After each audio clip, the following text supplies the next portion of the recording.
どうも、今回こんなものを手に入れたので紹介したいと思います。これマキタの卓上グラインダー、モデル名 GB602W っていうものになります。これがですね、ちょっと前にマキタ製品の一斉値上げがあったんだけども、その前に行われたマキタフェアで手に入れたものになります。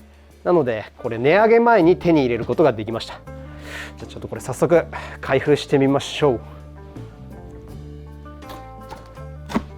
オープン。よいしょと、何やらパーツと説明書、保証書、これが本体ですね。はい、付属品はこんな感じになってました。でもって組み立てたらこんな感じになりました。でこのグラインダーがですね、自分がよく紹介するこういったバッテリー式の電動工具ではなくてですね、こういったコンセントをブスッと挿して使うコード式の卓上グラインダーになります。そもそも卓上っていうぐらいなんで、こういったものみたいにどっか現場行って使うとかってそういうものじゃないんで、今回こういうコンセント式のやつチョイスしました。左右それぞれ別の砥石がついてて、白い方は平らな砥石がついてます。でもう片方の方はちょっと角度がついた、ノコバとかを研げる、そういった砥石がついているようです。どちらにも土台がついてて、ノコバを研ぐ方の土台はですね、なんか角度を調整したりとかしながらノコバを研げるようになっていると。左右どちらにもアイシールドがついてて、白い方のアイシールドはなんか物が拡大して見えるような、そんな機構がついてます。位置も調整できるようになってるんで、これで削りカスとかをガードすることができます。今コンセント入れてみたんで、ちょっと作動させてみますか。ここにスイッチがあります。オン。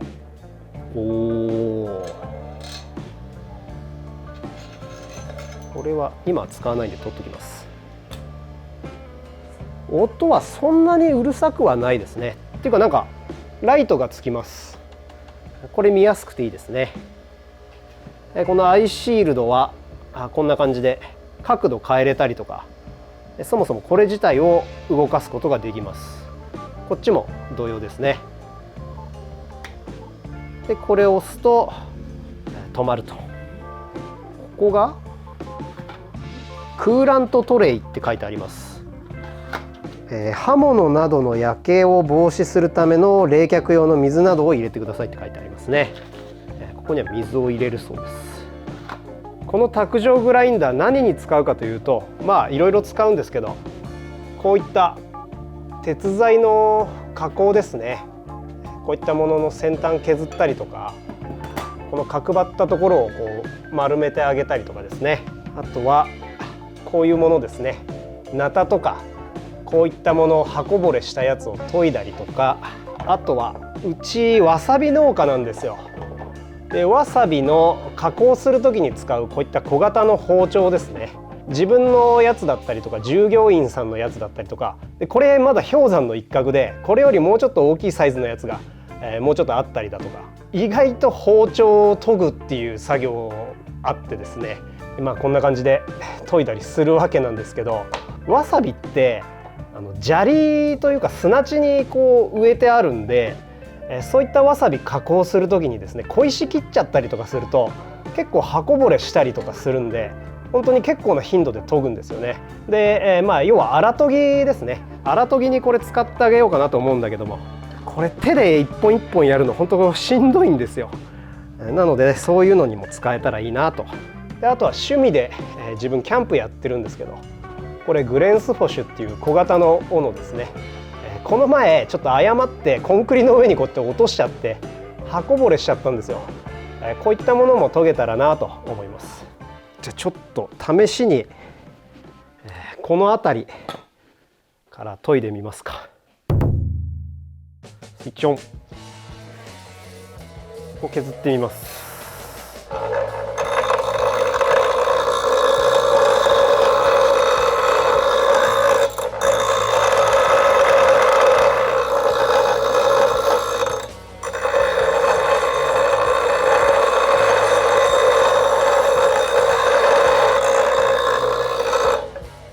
思ったより削れますねこれ。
はい、ということで斧を研ぎ終わりました。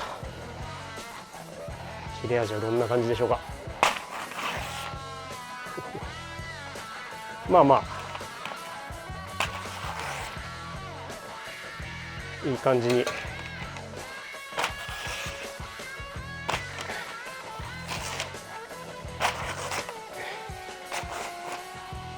に切れ味が増したんじゃないでしょうか。